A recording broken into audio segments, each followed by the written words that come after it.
Buenas tardes, buenas noches. Vamos a comenzar con este segundo encuentro y vamos a hablar de Abraham Joshua Heschel, ¿sí? Este encuentro y posiblemente la mitad del próximo a seguir con Heschel y después vamos a arrancar con Martin Buber. Pero en este segundo encuentro vamos a hablar del menos conocido, Abraham Joshua Heschel, ¿sí? Como verán, era un personaje muy fotogénico, ¿no? Eh, a modo de introducción, eh, Abraham Joshua Heschel nació en Varsovia en 1907, fue descendiente de prominentes rabinos europeos por ambos lados de la familia, ¿sí? Su padre, Moshe Mordejai Heschel, también un reconocido rabino, muere de gripe en 1916, es decir, eh, 11 años de él, a los 9 años de él. Su madre, Reisel Perloff, ¿sí? Era descendiente de también un famoso rabino, Reb Abraham Yoshua Heschel de Opatov, de quien él hereda su nombre y era sucesor de otras dinastías jasídicas. Fue el más joven de 6 hijos. Recordarán que en el encuentro pasado hablamos mucho sobre el hasidismo, el movimiento hasídico. Bueno, él es prácticamente un representante eh, de... Él vivió toda su infancia en ese mundo, el mundo hasídico. Estudió de joven en lo que llama una yeshivá, ¿sí? Una escuela rabínica tradicional, y se ordena como rabino muy joven, a los 15 años, ¿sí? Así que imagínense eh, el personaje. Bueno, él estaba destinado a ser, recuerdan que la vez pasada habíamos hablado de los rebes, ¿sí? Esos personajes que resultaban líderes de una dinastía jasídica. Él estaba destinado a ser rebe de una dinastía jasídica, pero con cierta, yo diría, licencia, em, abandonó la tradición familiar. Bueno, su historia data que llega a los Estados Unidos en los albores de la Segunda Guerra Mundial. La historia es una historia muy complicada, pero él ya era en ese momento, sí, doctor en filosofía, enseñaba en una de las escuelas de filosofía en Europa y permiten rescatar a tres antes del inicio de la Segunda Guerra Mundial. En Estados Unidos permiten rescatar a tres destacados académicos. Uno de ellos termina siendo Abraham Joshua Heschel, ¿sí? Él toda su vida se dedica a la docencia, al pensamiento, y muere en el año 1972, ¿sí? Fines de los años 60, principios de los años 70, estuvo aquí en Argentina. En realidad estuvo 2 veces en la Argentina, eh, uno a principios de los 60, otros en finales de los 60. Bueno, entonces comencemos con su elaboración filosófica y su elaboración teológica. Las tres piedras angulares, yo podría decir, del pensamiento de Hegel, están basadas en el hogar jasídico en el que creció, ¿sí? Dos, en el descubrimiento de la tensión entre el Baal Shem Tov. Recuerdan que hablamos del creador del movimiento jasídico, el Baal Shem Tov, y otro rabino jasídico, el Rebbe de Kotsk, ¿sí? Y tres, algo no menos importante que su propia formación, que tiene que ver con su vivencia, el ascenso del nazismo al poder, el ascenso del nazismo al poder. En este sentido, Heschel dice lo siguiente, fíjense, algo yo diría, hasta contemporáneo, ¿no? Que nos toca en la coyuntura en la que estamos viviendo. Nosotros los occidentales asesinamos 6 millones de judíos. La cultura en la que vivo dio origen a Hitler. ¿Y quién soy yo? Ni más ni menos, dice, soy parte de ella. ¿Sí? Y se pregunta a sí mismo, fíjense qué pregunta, ¿no? Una pregunta tan contemporánea, tan a lo nuestro. ¿Qué le está pasando a Occidente? ¿Cómo se puede curar Occidente? ¿Sí? No son preguntas menores las que se hace Hegel.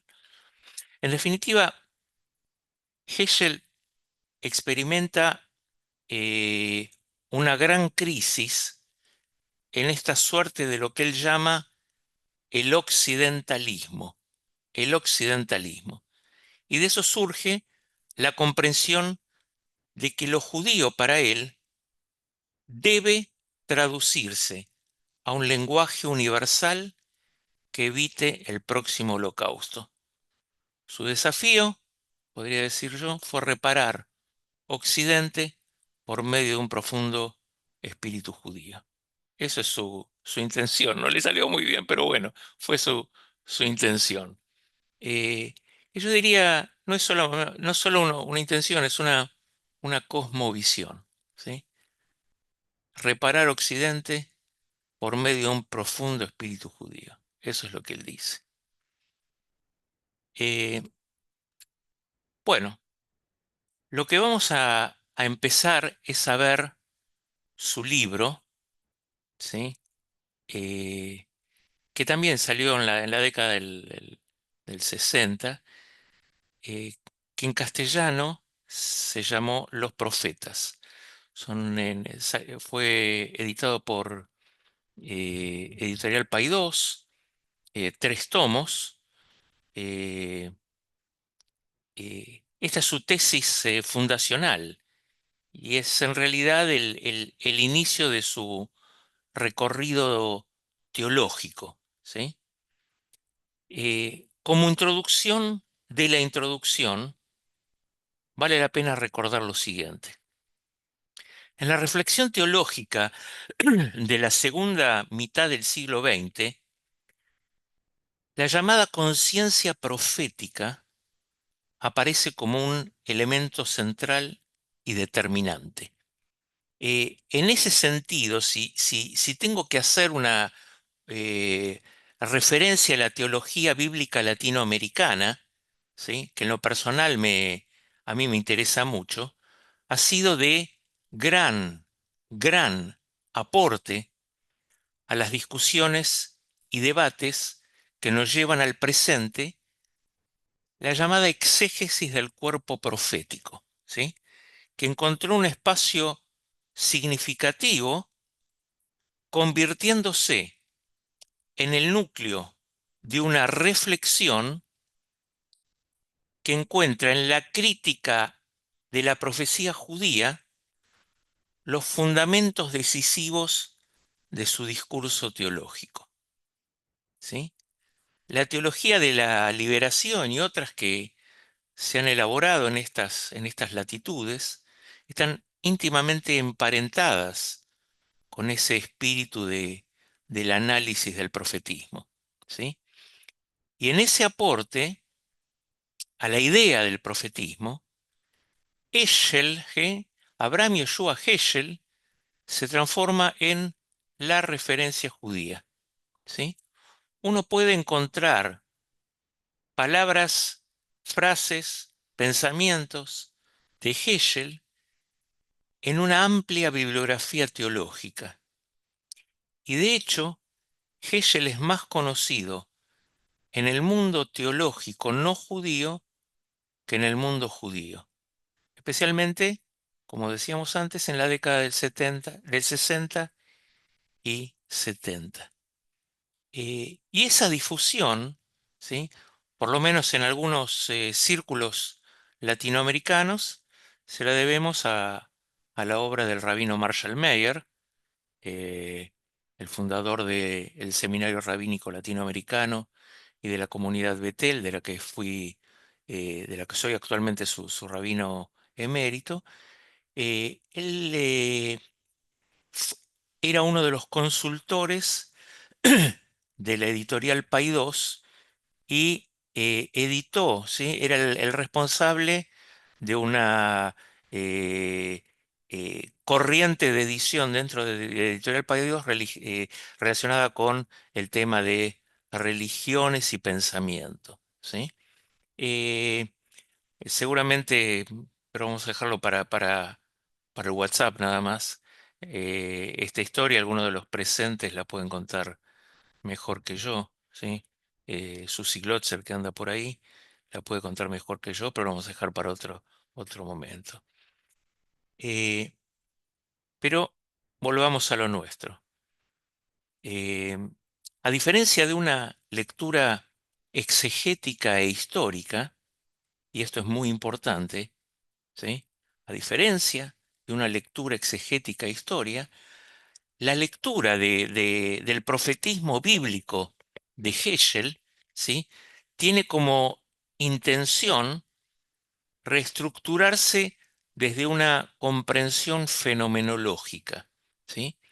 Y aunque algunos sepan de qué hablo cuando hablo de fenomenología, amerita explicar de qué se trata esto de lo fenomenológico, ¿sí? Eh, Sobre las cosas y el mundo podemos tener una lectura histórica relacionada con la concatenación de acontecimientos. Sobre las cosas y el mundo podemos tener una lectura filológica, el uso del idioma, si describe qué, dónde y cuándo. Sobre las cosas y el mundo podemos tener una lectura psicológica, ¿sí? Cómo funciona la mente del que lo dice.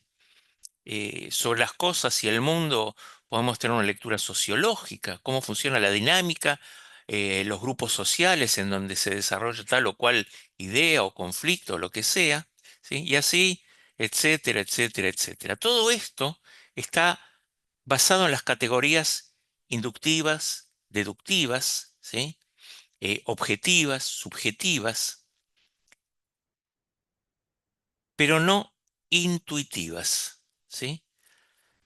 La fenomenología de fenómeno, ¿sí? Sostiene, dice, que hay que recapturar la intuición.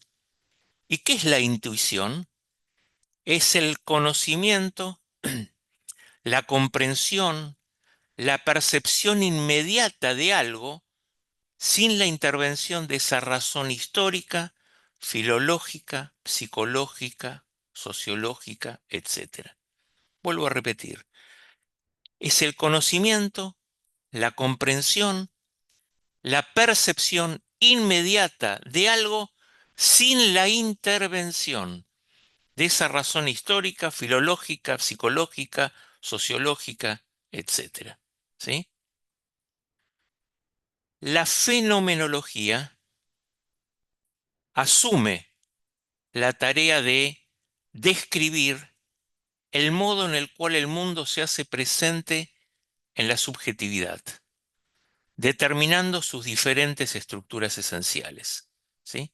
Si no se entendió, se va a entender un poco más adelante cuando hagamos todo ese desarrollo de Hegel, ¿sí? Pero aquí viene la cuestión, el salto de Hegel es más desafiante, ¿sí? No quiere descubrir objetivamente cómo ese mundo se hace presente en la subjetividad. ¿Qué es lo que quiere Hegel? Quiere entender esa subjetividad, quiere meterse en esa subjetividad. Esa intuición, ¿sí? Nos va a permitir comprender, según Hegel, la trama de un texto, en este caso, del texto profético, ¿sí? Dicho de otra manera, en nuestro caso nos acercamos a la Biblia y a la literatura rabínica con una mirada occidental, no con una mirada bíblica. Aproximamos al texto con una no con una mirada bíblica, ¿sí? Por ejemplo, no vamos Dani, al Talmud, perdón, sí. justo se cortó cuando estabas diciendo una mirada, no una mirada bíblica, y ahí se cortó. Ah, perfecto. Sí, Dicho de otra manera, nos acercamos, ¿sí? Y a la literatura rabínica, no con una mirada occidental, no con una mirada, perdón, nos acercamos con una mirada occidental, no con una mirada bíblica.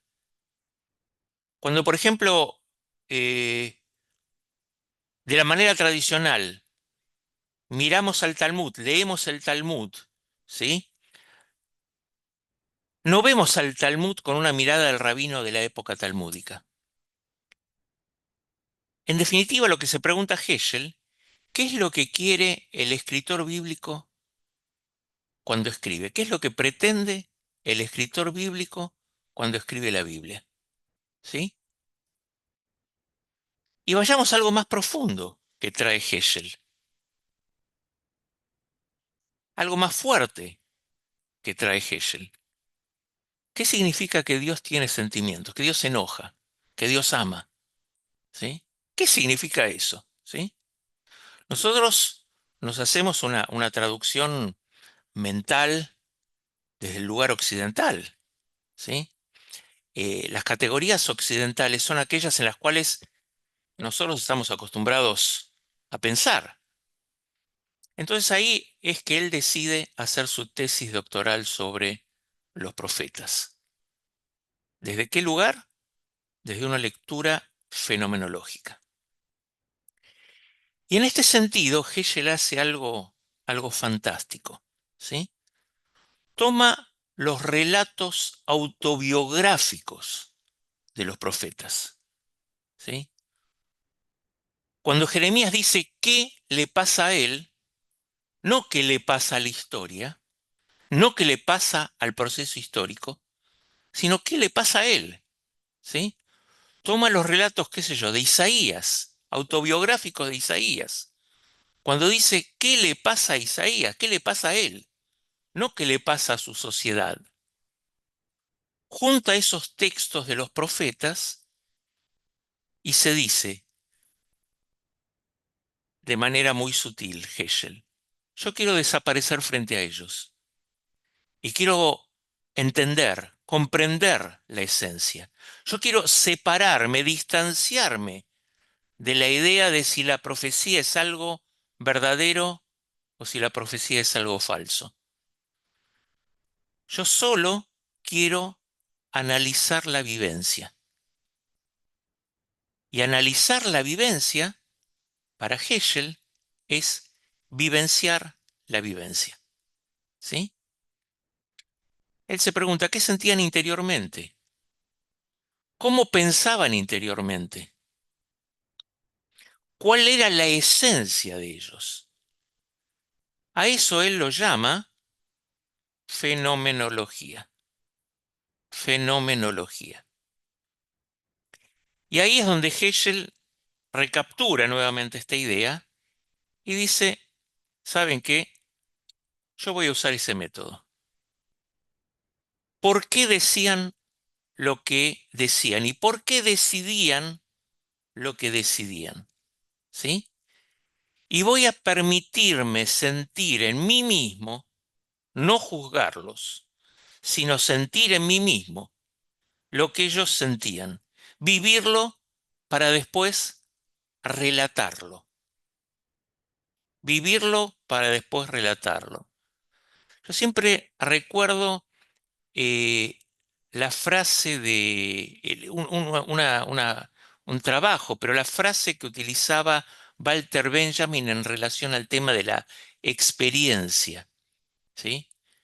Él decía, la experiencia es algo externo, porque es el relato de la experiencia. Cuando nosotros decimos que vamos a relatar la experiencia, según Walter Benjamin, eso está mal dicho, porque la experiencia es el relato de la experiencia, de una vivencia determinada, en donde vos te transformás en perito de eso. Perito quiere decir que tuviste la vivencia, ¿sí? Y cuando él dice, ¿sí? Eh, yo voy a usar ese método, no para juzgarlos, sino vivir para relatarlo, él en definitiva está diciendo, ¿y qué es lo que eso me dice a mí? ¿Qué es lo que esa vivencia, ¿sí? ¿Qué es lo que en realidad la experiencia, es decir, el relato de la experiencia me dice a mí? Pero es como una buena película, como una buena novela, ¿sí? ¿Cuándo es buena? Cuando la esencia me pone en sintonía, no con el escritor, sino con el protagonista, por ejemplo, ¿sí? Lo que me transporta del protagonista, cuando me pone dentro de la vivencia, ¿sí? Bueno, apoyado por un enfoque fenomenológico de la conciencia profética, Heschel descubre en el profetismo literario bíblico la noción del patos divino, ¿sí? Que se convierte en la plataforma de un pensamiento teológico que se atreve a cuestionar el axioma de la impasibilidad divina. Es decir, ¿qué quiere decir ¿Qué quiere decir el patos divino? Que a Dios también le pasan cosas, ni más ni menos. Esto es el patos divino, ¿sí? Dice Edward Kaplan, ¿sí? Su mayor biógrafo podría definirlo, es desde un enfoque fenomenológico que Abraham Joshua Heschel encuentra un espacio de dignidad para la religiosidad del profetismo bíblico. Interesante, ¿no? Ese enfoque toma la experiencia religiosa, la experiencia religiosa como sujeto específico. Es decir, el relato de la experiencia religiosa como sujeto específico. Heschel está estructurado a partir, ¿sí?, de esos supuestos de la crítica husserliana de Husserl, ¿sí?, de Edmund Husserl, ¿sí?, el padre de la fenomenología, que con su método había explotado la estrechez del concepto de la experiencia reducida a la ciencia, ¿sí?, la llamada fenomenología de la religión, ¿sí?, y abre un espacio para la experiencia de vida del hombre en su mundo cotidiano.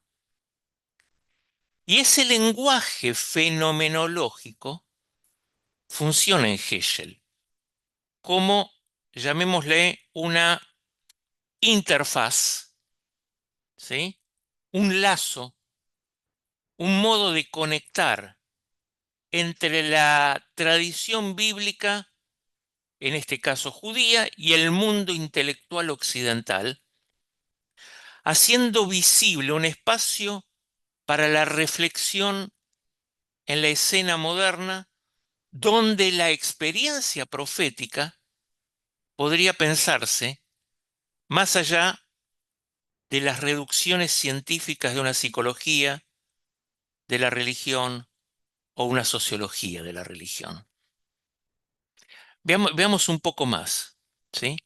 En uno de los eh, capítulos finales del libro Los Profetas aparece el uso de la fenomenología contra el reduccionismo psicológico, ¿sí?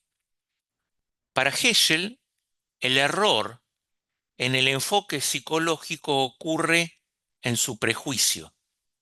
El enfoque psicológico a priori niega, ¿sí?, lo que se supone que debe explorar, investigar. Por lo tanto, en lugar de dilucidar la experiencia profética, ¿sí?, ella ha tratado de disolverla, según Heschel, a través de su explicación. Y así lo dice. Fíjense, de acuerdo con su visión interior, como una continuidad o como un transcurso, la disciplina de la psicología de la religión ha tratado de ver la inspiración profética como una continuación de un proceso que comenzó en la imaginación o en el subconsciente. Ella, la psicología de la religión, trata de explicarlo como el producto de las experiencias personales del profeta, escenas, pasiones, tensiones, frustraciones, para relacionarlo con lo que se llama complejos, ¿sí? La profecía entonces sería una sola forma de hacer conexiones entre los diferentes elementos de la experiencia del profeta, una organización única de los impulsos que despertaron sus sensaciones. Es decir, la crítica de Heschel busca separarse de esos reduccionismos científicos explicativos del fenómeno religioso que caracterizó a los enfoques modernos, y de algún modo Heschel sigue el rastro de pensadores como por ejemplo Rudolf Otto, ¿sí? Y acá nos metemos en otro capítulo. Rudolf Otto, ¿sí? Fue un teólogo alemán, filósofo, historiador de la religión, que ejerce una influencia mundial, ¿sí? Mediante su investigación de la experiencia humana de lo sagrado, ¿sí? Él definió a la excelsa majestad de Dios o lo luminoso. Por eso destaqué la palabra, lo luminoso, ¿sí? Lo luminoso es un concepto muy importante, ¿sí? La palabra proviene del latín, de numen, ¿sí? Que significa poder o potencia divina, ¿sí? Y Rudolf Otto desarrolló esta noción de lo luminoso en su obra, ¿sí? Más famosa, más conocida, llamada, ¿sí? Lo Santo, eh, como vemos en pantalla, donde describe que lo santo, o puede ser traducido también como lo sagrado, aunque algunos hacen la distinción entre lo santo y lo sagrado, pero acá vamos a tomarlo como un único vocablo, ¿no? Como un vocablo que son sinónimos. Eh, Dice que lo santo o lo sagrado, además de un componente de perfección moral, tiene un aspecto luminoso, ¿sí? Esto quiere decir una experiencia no sensorial y no racional, un sentimiento cuyo objeto primario e inmediato está más allá de sí mismo, ¿sí? El cual se presenta como un gran otro, ¿sí?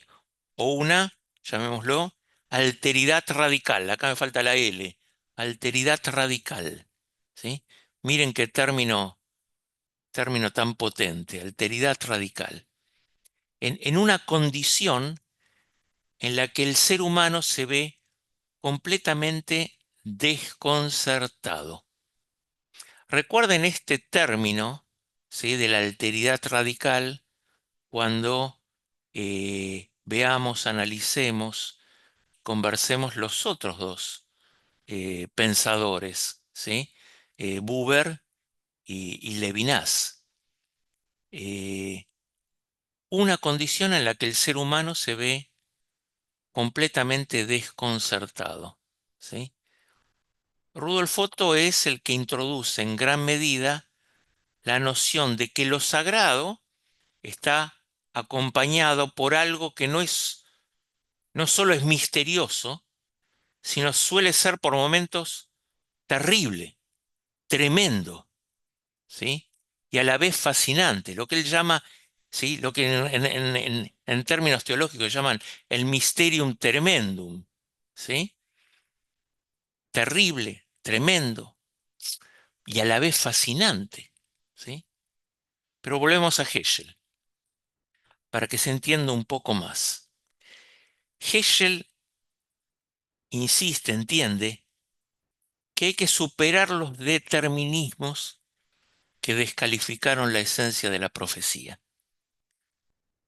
Eso sería lo que él llama el epifenómeno, es decir, la explicación superficial de una experiencia.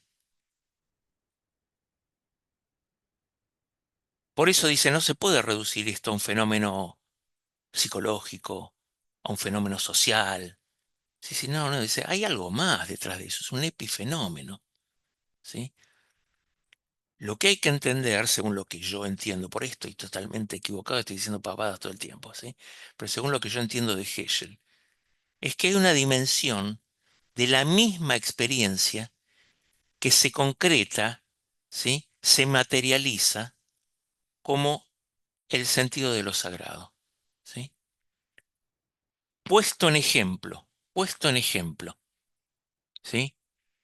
Y puedo sonar como un ejemplo bastante burdo, pero no lo es. Yo enseñé Heschel eh, al principio de la época de la pandemia. Di una clase de Heschel. Y me acuerdo de algo que había ocurrido en la época de la pandemia, en la peor época de la pandemia, en esa semana que yo hablé de Heschel, ¿sí? En esa semana que yo hablé de Heschel se celebró en el barrio del Once un casamiento en un salón de un edificio. Eh, Estaban todos hacinados, ¿sí? Todos metidos en un lugar, apenas algunos con un barbijo, bajo las condiciones que podemos imaginar cómo terminaría el festejo, ¿sí? Un caso que salió en todos los diarios, en los noticieros, ¿sí? Recibió un repudio terrible, una condena social, también recibió ¿sí? Una mirada judicial del asunto. Se definió a todos estos que estaban ahí en el, en el casamiento como brutos, primitivos, como enceguecidos, ¿sí? No voy a juzgar si eran o no brutos, primitivos o enseguecidos. No es el tema que analizamos, que nos interesa analizar. Yo voy a lo siguiente. Más allá de la condena, ¿sí? No alcanza con decir brutos, primitivos y enceguecidos. Y tal vez esto se pueda aplicar también a otros, ¿sí? A otras dimensiones. Posiblemente se pueda aplicar inclusive en el plano de la política, ¿no? Eh, y ojo, con esto tampoco estoy diciendo que es profético, ¿sí? Lo que estoy diciendo es que más allá de lo condenable, hay una dimensión que no permite analizar el comportamiento de esta gente, ¿sí? Puesta en el orden del análisis científico occidental. En el caso del casamiento, digo, hay algo numínico, ¿sí? No sagrado, numínico, que no es del orden de lo relatable. Y repito, para que yo no quede condenado con mis palabras, ¿no? Hay una esencia que es difícil de abordarla y que no está en las disciplinas que generalmente conocemos, ¿sí? Y que no alcanza, por ejemplo, con la explicación de que deben cumplirse los preceptos legales de la unión de una pareja religiosa, ¿sí? Me refiero a que tenían que cumplir con el precepto del casamiento, con el testimonio de toda una comunidad en un salón, ¿sí? O la expresión psicológica, ¿sí? Son psicópatas, porque puede ser que uno sea psicópata, el rabino sea psicópata, ¿sí? Hay un neurótico, hay 5 neuróticos, pero 140 neuróticas encerrados en un salón es medio raro. O una explicación sociológica, ¿no? Bueno, se mueven todos ellos en masa y se encierran en un salón, ¿sí? Lo que quiero decir es que hay una esencia que es difícil de abordarla. Hay una esencia que es difícil de abordarla. Para entenderlo mejor, ¿sí? O mejor dicho, de otra manera. Vemos dos extractos, ¿sí? Vemos vamos a ver dos extractos del libro. El hombre no está solo, ¿sí? Y Dios en busca del hombre, que parecen confirmar esta hipótesis, ¿sí? Eh, en el primero, ¿sí? El hombre no está solo. Hegel describe su llegada a la Universidad de Berlín para sus estudios de filosofía. Dice así: pensé que mis profesores estaban esclavizados a la manera del pensamiento griego-alemán. Para ellos, la religión era un sentimiento. Para mí, la religión incluía las intuiciones de la Torá. que significa una visión del hombre desde el punto de vista de Dios. Para ellos, los académicos, Dios era una idea, un postulado de la razón. Le otorgaron el estatus de ser una posibilidad lógica, pero asumir que existió, o existe, agrego yo, ¿sí? Eh, Sería un crimen contra la epistemología. El problema para mis maestros era cómo ser bueno. En mis oídos sonaba la pregunta, ¿cómo ser santo? El bien no puede existir sin el santo. Lo bueno es la base. El santo es la cumbre. Uno no puede ser bueno si no busca ser santo. ¿Sí? En la segunda parte del mismo libro, Hegel rompe la envoltura de esa significación racional como la única forma de dar dignidad, ¿sí?, a la observancia de los preceptos, ¿sí? Y dice así, la religión no está dentro, sino más allá de los límites de la razón pura. Su tarea no es competir con la razón, ser una fuente de ideas especulativas, sino ayudarnos cuando la razón solo nos ayuda parcialmente. Su significado debe entenderse en términos compatibles con el sentido de lo inefable, ¿sí? Y aquí incluye un concepto importante, el concepto de lo inefable, ¿sí? Lo que no se puede decir en palabras. Por lo tanto, fíjense, si volvemos atrás, la experiencia es el relato, pero la experiencia es única, es inefable. Lo que hago cuando relato, ¿sí?, la experiencia es poner en palabras algo que desde una subjetividad es imposible, ¿sí?, de poner en palabras. Es una aproximación, pero él dice, en definitiva, ¿sí?, ese punto es inefable, ¿sí? Su significado debe entenderse en términos compatibles con el sentido de lo inefable. Y escuchen esto bien, ¿sí? O lean bien, mejor dicho. A menudo, cuando los conceptos fallan, donde termina el conocimiento racional, comienza el significado de la observancia, el significado de la observancia. Su propósito no es esencialmente servir a la higiene, la felicidad o la vitalidad del hombre. Su propósito es dar santidad a la higiene, grandeza a la felicidad, espíritu a la vitalidad. ¿Sí? Y vamos un poco más. La propuesta de Hegel, ¿sí?, es lo que él llama una teología profunda. Para él hay una teología profunda que implica que más allá, ¿sí?, de una filosofía ejercida como un proceso del pensamiento conceptual, ¿sí?, reducido al análisis del contenido del pensamiento, ¿sí?, a través de suposiciones, a través de doctrinas. Él dice, debe exigirse otra cosa. Y cito a Hegel. Para aprender la profundidad de la fe religiosa, se debe intentar determinar no tanto lo que la persona puede expresar y lo que no puede expresar, sino las ideas que ningún idioma pueda traducir. Siempre debemos recordar que el peligro más importante para la filosofía, además de la ociosidad y la imprecisión, es la escolástica, ¿sí? La esencia de la escolástica es objetivar lo vago, lo impreciso, como si fuera necesario tratar de adaptarlo a una categoría de lógica exacta. Los errores fatales de la teología conceptual, o sea, la no profunda, ha sido la separación de la existencia de actos religiosos de las afirmaciones sobre sí mismo. ¿Qué quiere decir esto? Las ideas sobre la fe no deben estudiarse completamente separada de los momentos de fe.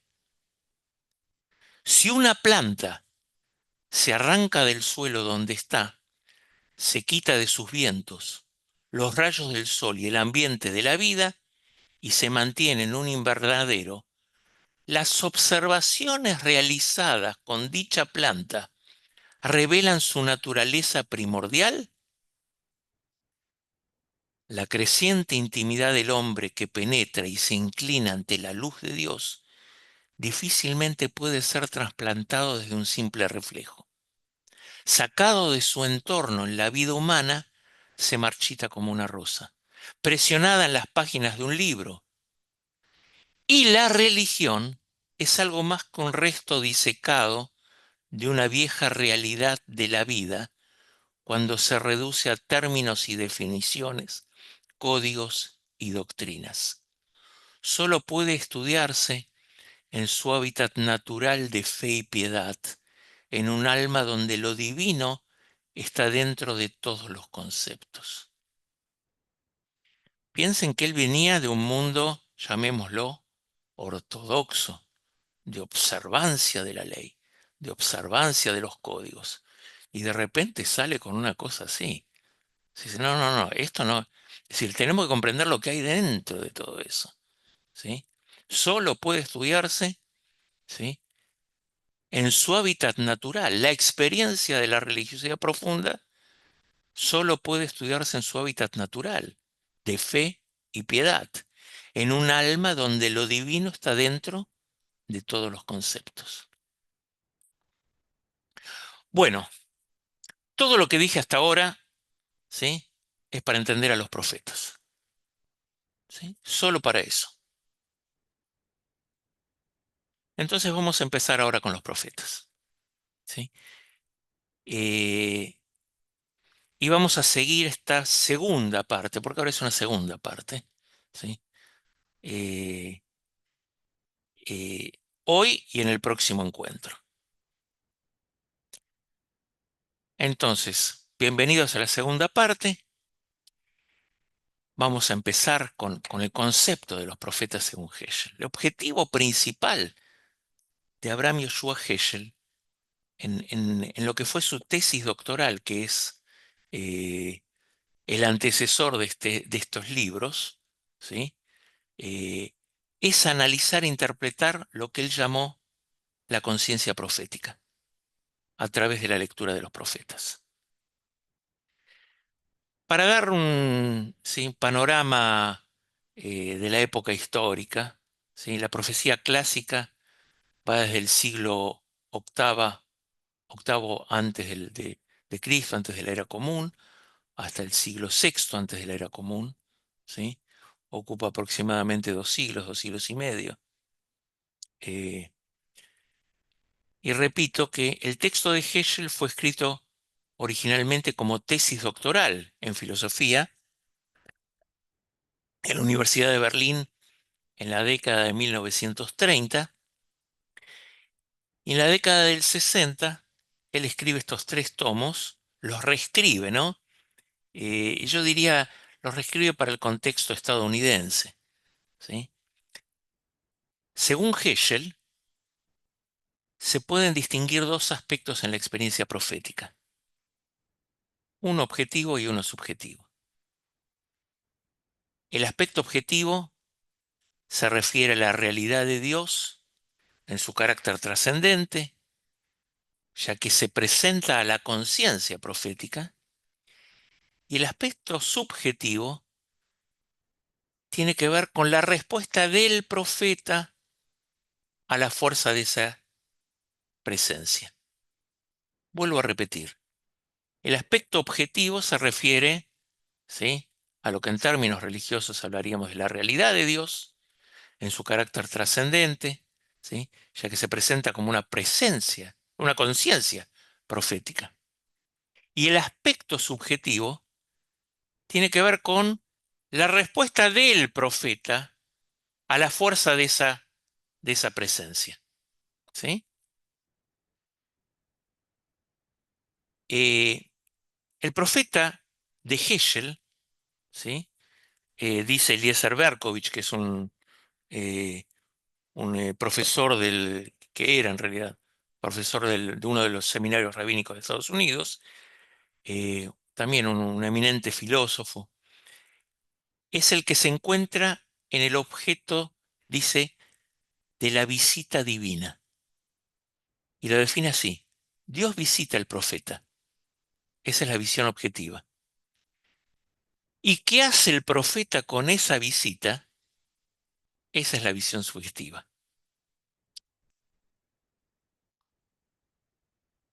Entonces,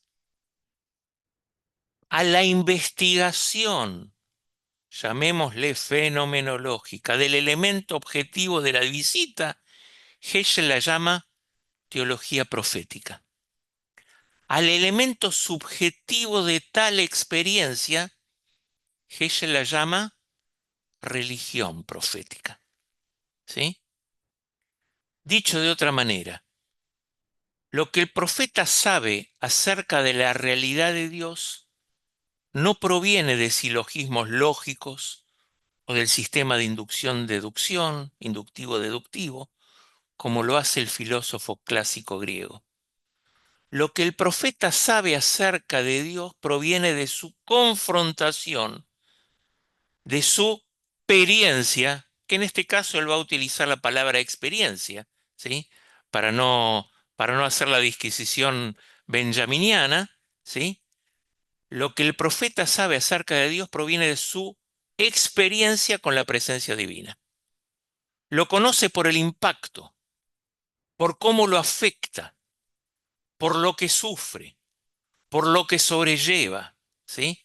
A través del camino del patos divino, ¿sí? Y ya vamos a volver, ya vamos a llegar a ese concepto del patos divino, porque no es un concepto fácil de entender. Pero para que se entienda bien hasta acá, el conocimiento del profeta es intuitivo, fenomenológico. Lo que el profeta conoce es de índole fenomenológica, ¿sí? Es un tipo de relación que encuentra el sentido en una metáfora de amantes, ¿sí? Y trae como ejemplo al profeta Miqueas, ¿sí? El profeta Miqueas es un profeta, llamémoslo menor, ¿sí? Dentro de las categorías de los profetas, es considerado profeta menor, eh, pero la historia es una historia muy significativa. El profeta Miqueas es ordenado a casarse con una prostituta, ¿sí?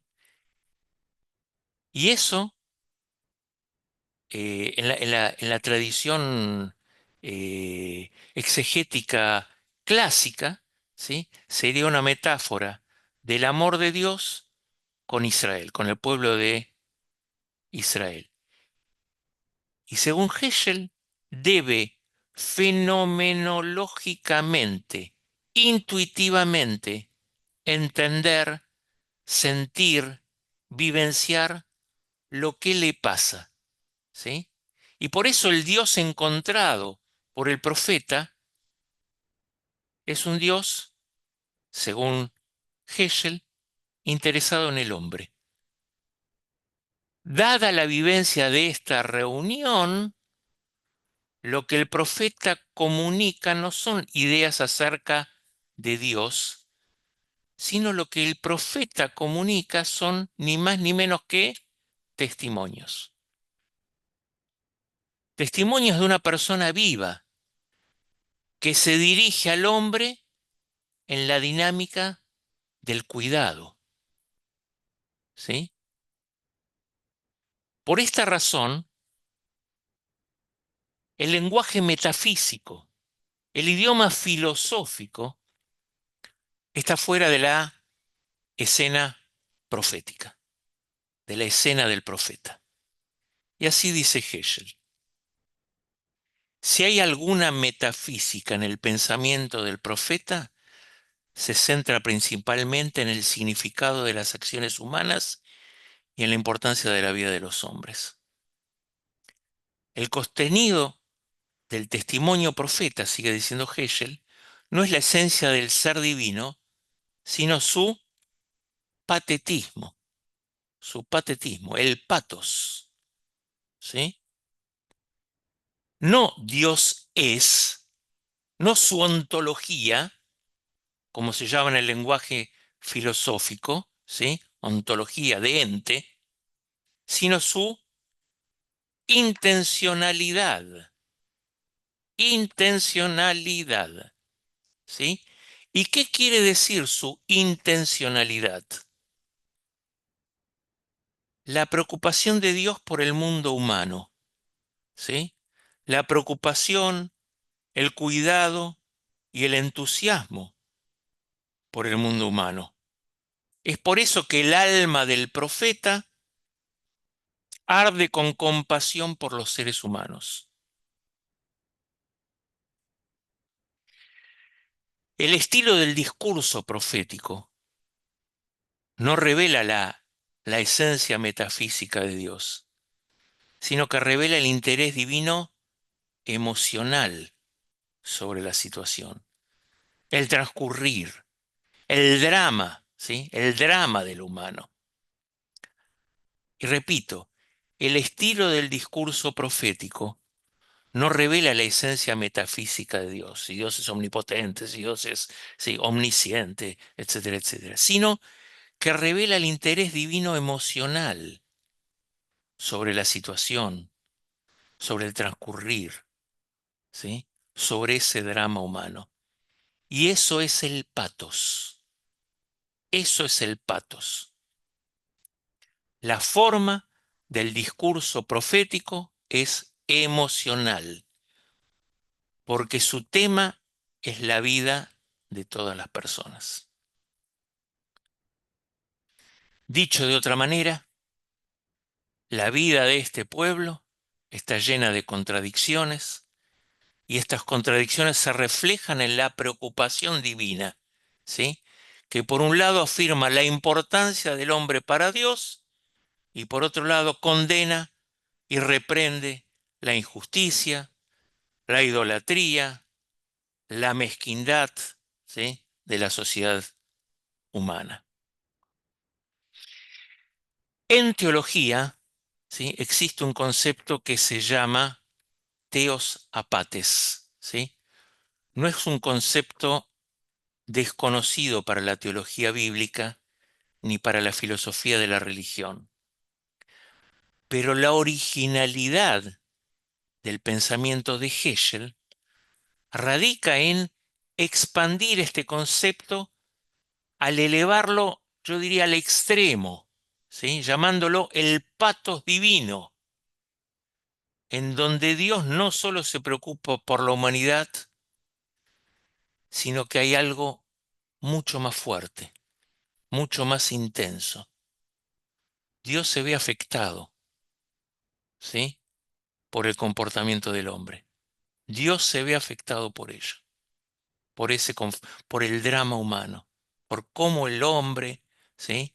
Dramatiza, dramatiza en el sentido profundo de la palabra, ¿sí? La forma de vivir en este mundo.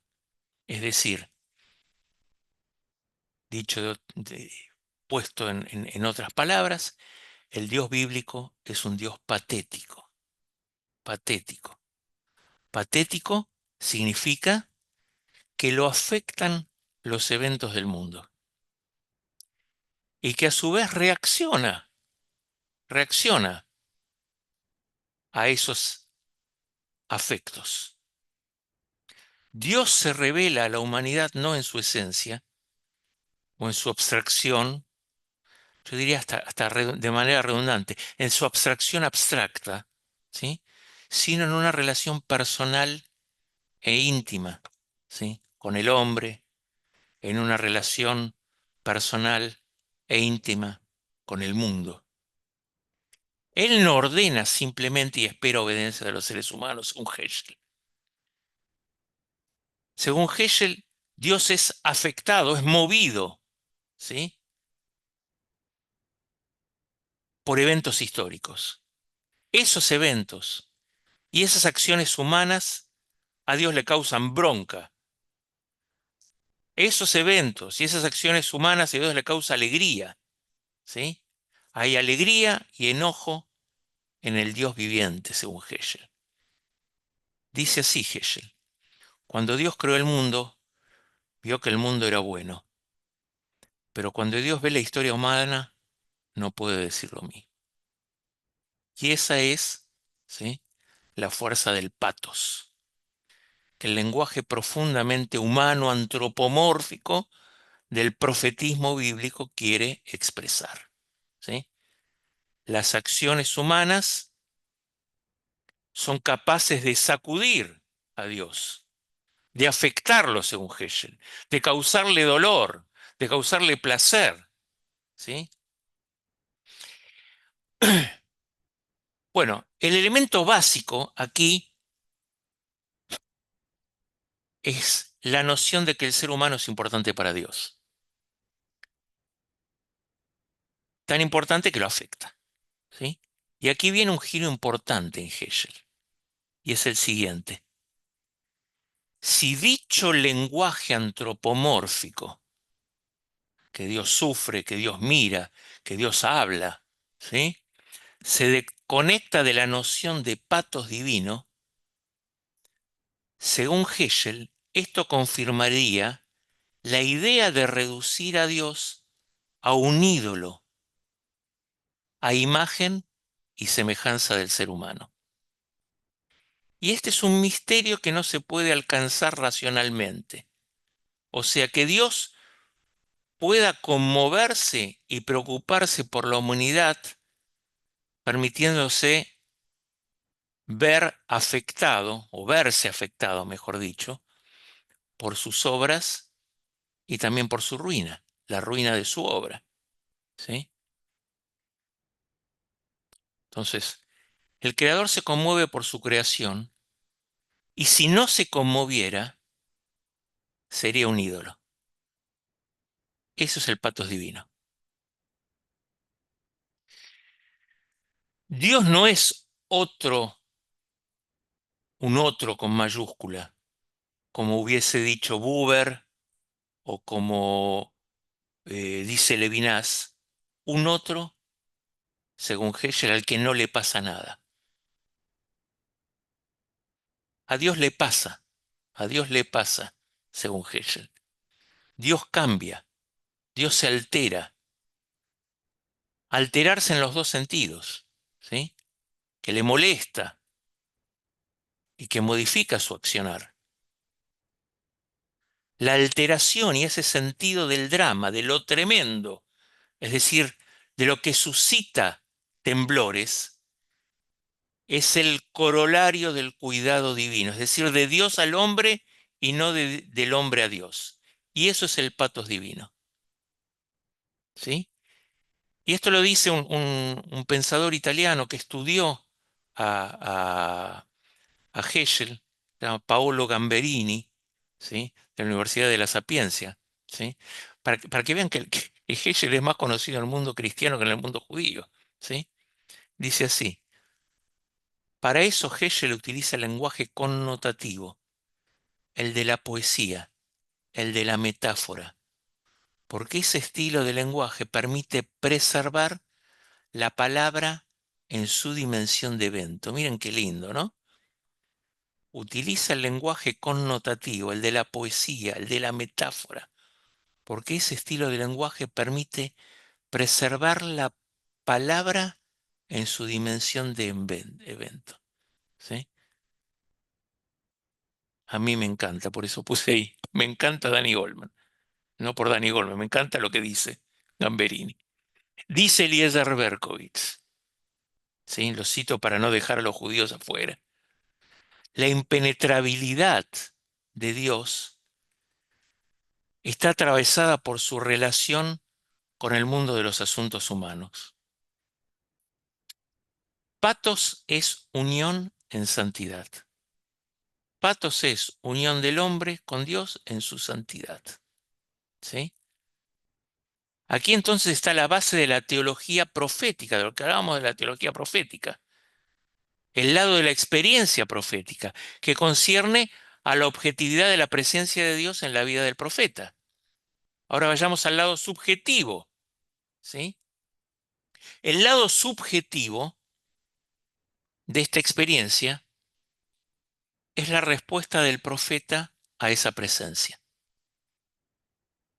Esta respuesta Heschel la llamó simpatía, simpatía, ¿sí?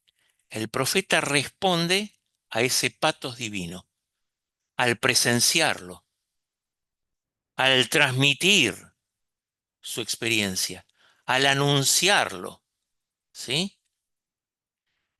Y bueno, me parece que con esto alcanza eh, y vamos a arrancar en la próxima, nuestro próximo encuentro, con el concepto de simpatía, simpatía, que sería, ¿sí?, ese espacio eh, subjetivo de esa experiencia, de la respuesta del profeta a la presencia divina. Yo les sugiero lo siguiente, como por ahí todo esto puede resultarle a algunos algo nuevo o no están familiarizados con cierto lenguaje eh, teológico en este sentido, ¿sí? Por suerte, la UNSAM, ¿sí?, pone en YouTube las clases, los encuentros. Mi sugerencia es que antes del próximo encuentro, que no recuerdo cuándo es, pero debe ser en octubre, ¿no? Sí, el Eh, 15 de octubre. 15 de 15 de octubre, octubre. Ujú, 15 de sí, octubre. El 15 de octubre, antes del 15 de octubre, ¿sí?, agarren esta clase y vuelvan a, a verla, ¿sí? Eh, bueno, preguntas, observaciones, comentarios, estoy a disposición, si es que las puedo responder. sí. Ahí está Francisco. Están, solo les vuelvo a Puedo recordar, salir de en acá, el ¿no? De la chat, página. sí, sí, sí, ya estamos. Sí. En el chat está la dirección tanto de la página como del canal. Así que no tienen más que ir ahí. Y si no lo encuentran, ponen Danny Goldman o ponen el título del seminario y lo encuentran enseguida. Francisco, Hola, buenas noches, buenas tardes. Eh, y muchas gracias, profesor Goldman, y gracias, Laura, por el espacio y gracias por la exposición tan profunda. Bueno, mi pregunta para ir al tema directamente es, ¿qué sería la razón para Heschel? Es decir, en esta perspectiva de la intuición y de la experiencia subjetiva y también objetiva, que va directamente a la descripción, no es un acercamiento metafórico, no es tampoco Jung, por lo que tengo entendido, se aleja de esa posibilidad o no. Esa también sería una parte de la pregunta. ¿Qué paralelismos habría con una experiencia junguiana de esa sí. dimensión? Mira, Y, yo y sí. te diría lo Ujú, siguiente, sí, sí, porque ujú, eh, es una pregunta que yo me hago todo el tiempo. En definitiva, qué es la teología? ¿Sí? ujú, Eh, a mí me gusta la definición que da Borges, ¿sí?, que es el grado más alto de la ciencia ficción, ¿no? Él ujú, dice, pero la idea sería la siguiente. Toda teología está basada, ¿sí?, en implementos de la razón, ujú, ¿sí?, en explicar, ¿sí?, cuál, cómo, cómo Dios es en base a, eh, yo diría, toda una concepción del mundo eh, occidental, ¿sí?, basado en lo griego y lo romano. Hegel no está fuera de ese mundo, ¿sí? Por algo él eh, estudia en la universidad, ¿no? Que es en definitiva es el palacio en ese sentido de la razón. Pero él dice, a ver, quiero ver desde otro lugar, ¿sí?, quiero encontrarle, yo te diría así, quiero encontrarle razón a la fenomenología, una razón que esté más allá de la razón misma para que pueda ser eh, comprendida la experiencia que el profeta tuvo. La gran crítica que se le hace a Hegel, y que eso lo vamos a dejar para más adelante, ¿sí? Hegel escribe un libro, un libro muy conocido, que se llama Maimónides, ¿sí? Que es algo así como una biografía de Maimónides, él hace un análisis de Maimónides. La tesis de algún modo de Hegel en relación a Maimónides es que Maimónides es el último de los profetas. Y Maimónides arranca de alguna manera en esa conclusión de ser el último de los profetas como un individuo racional, ¿sí?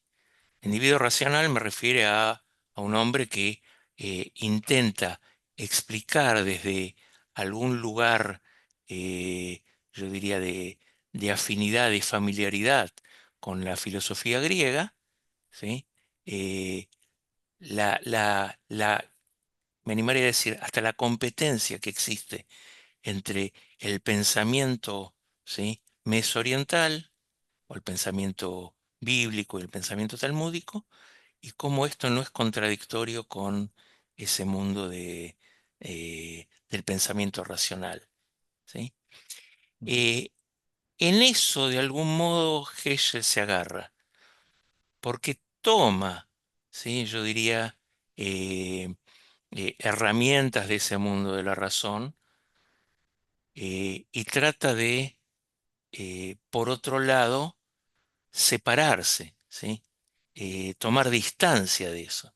Entonces es un acercamiento y una vuelta, un acercamiento y una vuelta, Ujú, eh, en donde a cada uno de los seres humanos nos cuesta eso, ¿no? Es decir, tenemos experiencias fenomenológicas y por otro lado, ¿sí? Cuando pasa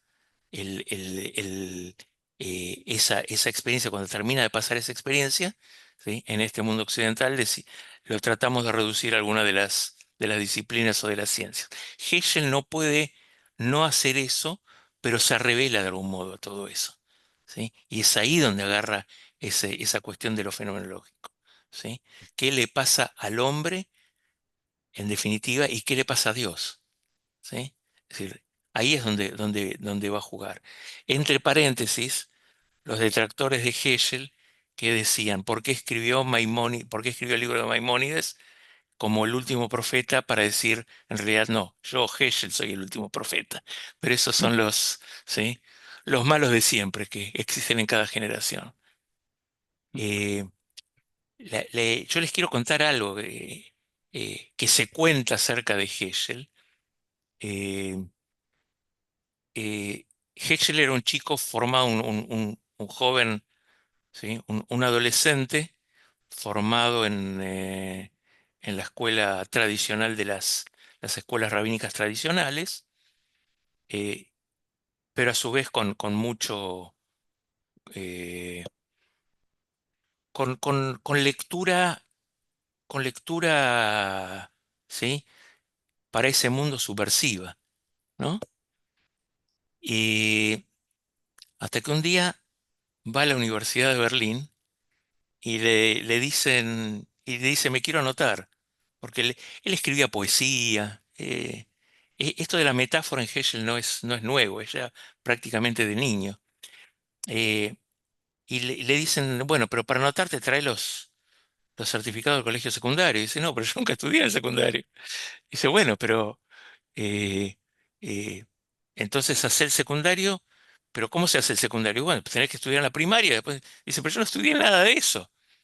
Entonces le encontraron una, una causa rara al hombre, sí, una cosa rara, y le dieron bueno, como se hace en las universidades, en algunas universidades europeas, también la Sorbona lo hace, le dieron un listado de libros, ¿sí? Volvé dentro de 5 años y cuando termines de leer todo esto, vamos a ver. Hegel volvió a los 3 meses, dijo, tengo todo leído ya. Bueno, entonces el que se sentó con él empezó a tomar y quedó maravillado, y llamó a otros profesores para que vengan a escucharlo, porque la capacidad de él era de relacionar unos textos con los otros, ¿sí? Y todos estaban eh, anonadados, ¿no? De quién es este personaje. Eh, bueno, en vista de eso lo anotaron directamente en el doctorado. Y ahí fue que hizo toda la carrera muy rápida, muy rápida. Eh, bueno, este era el personaje, ¿no? El personaje del cual estamos hablando, que siempre, yo quiero decirles también, en el mundo judío se lo tomó como el individuo de la metáfora, nada, ¿sí? Diría como, sin ofender a nadie, el José Naroski de, ¿sí? Del pensamiento judío, nadie lo tomaba en serio. Recién en los últimos años, ¿sí? Se lo empieza a estudiar en las universidades, eh, y en el mundo no judío, en el mundo religioso no judío, era un personaje muy conocido. Este Edward Kaplan, ¿sí? Que escribió la biografía de él, la que yo conocí, lo conocí bien, eh, me contó que una vez fue a dar una conferencia sobre Heschel a un monasterio, ¿sí? Y cuando él hablaba y citaba sí, algunas oraciones de Heschel, las monjas lo repetían como si ya lo conociesen. Y él preguntó, ¿y de dónde saben? Dice, porque lo que hacemos es bordar las frases de Heschel, ¿sí? Y las tenemos sí, colgadas en nuestro seminario. Bueno, así que este personaje es un personaje que adquiere mayor fama, porque además, y ya lo vamos a ver la próxima, era un individuo muy eh, comprometido con su tiempo, ¿sí? Eh, Él fue un gran crítico de la guerra de Vietnam. Él fue, acompañó en la marcha de Alabama, la famosa marcha de Alabama, a Martin Luther King. Él estaba en primera fila, ¿sí? Eh, y en esas metáforas que él usaba, le preguntaron después qué es lo que le pareció, y él dijo, yo sentí que mis pies oraban, ¿no? Que mis pies oraban. Bueno, este fue Heschel, ¿sí? Por otro lado, también un personaje muy trágico, muy trágico. ¿Sí? Ya vamos a hablar la próxima. Eh, bueno, no sé si alguien más tiene alguna. Tenemos un ratitín más todavía, una pregunta más. Dani, ¿puede ser? Sí, claro. Yo tengo Dale, hasta, Francisco, sí, Pues, hasta el sí, martes sí. que me voy de viaje, ¿sí? No tengo problema. no sé, si no hay alguna pregunta de alguna compañera o compañero, pues Por ahora simplemente, no, así que bueno, vamos, sí. pues no quiero abusar. Es que a mí me parece fascinante el punto de qué le pasa a Dios, ¿no? La afectividad de Dios y la diferencia o la distancia que habría con una antropologización de lo divino. Pero en el caso de lo divino, como sufriente, ahí hay una ruptura con cualquier tipo de idolatría antropológica, ¿no? Es Sí, muy antropomórfica, sí, podemos decir. Sí, sí. antropomórfica. Ujú. Sí. Sí, sí, sí, sí. Y sí. Y sí. Sí, sí. Esa parte Eh, de la pasividad, ¿no? sí, sí. Qué le pasa a Dios es Ujú, su tema principal, y cómo ese qué le pasa a Dios eh, es también parte de su tema principal en relación a qué le pasa al hombre, ¿no? En definitiva. ujú. ¿Qué le, en este caso, qué le pasa al profeta, pero qué le pasa al hombre? ¿Sí? Eh, sí, sí, es eso ese es el punto. Lo Ujú. entendiste mejor que yo, Francisco. No, no. A mí me llevó Muchísimas. unos años, a vos en 5 minutos. Che. Qué bronca que No, me da. que va, está fascinante. Muchísimas gracias, al contrario. Eh, bueno, si no hay más observaciones, nos vemos El el 15 de 15, octubre. 15 de octubre. Sí. Ah, 15 de Arturo octubre. levantó la mano. Ah, perdón, Profe, dale, dale, ¿dónde estás, Sí, Arturo? sí. No te acá, veo. acá Ahí, estoy. Arturo, sí. Muchas Arturo, hola gracias. Arturo. Hola, mucho gusto. Muchas gracias por la explicación. Estaba pensando ahora en esta explicación de la preocupación que tiene Dios por el mundo. Tal vez lo vemos la siguiente sesión. ¿Cómo explica Heschel el mal eh, que le ha sucedido a la humanidad en general y en concreto al pueblo judío? Mirá, eh, él no se mete en demasía con el mal, pero yo te diría lo siguiente. eh, Bien o mal va a tener una característica, yo diría, de orden subjetivo, ¿sí? El orden subjetivo. Bien o mal no está en las categorías de lo sufriente. Sufriente es parte de eh, del registro mismo de Dios o del registro del hombre, pero no se mete en la categoría de bien o mal, ¿sí? O por lo menos en términos bíblicos, bien y mal puede significar una cosa diferente a lo que nosotros entendemos como bien o mal, ¿sí? Eh, y en ese sentido hasta me atrevería a decir que si es que bien interpreto, si es que bien, mira, si es que interpreto correctamente a Heschel, él pone un signo de interrogación en esta idea de si Dios es omnipotente o no, ¿sí? Entonces, en base a eso, ¿sí? Al omnipotente, al omnisciente, que está relacionado con la idea de libertad, ¿no? Es decir, Dios da al hombre la posibilidad de elegir y en esa elección ya Dios reduce su omnipotencia. Me parece que va por ese camino, ¿sí? Si fuese por otro camino, él se hubiese dedicado eh, a la teología superficial, no a la teología profunda.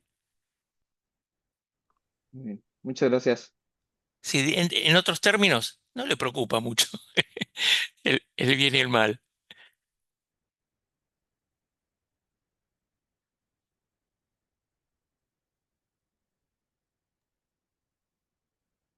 Bueno, si no hay más preguntas, nos vemos entonces el 15. El 15 El de 15. octubre. Bueno, bueno.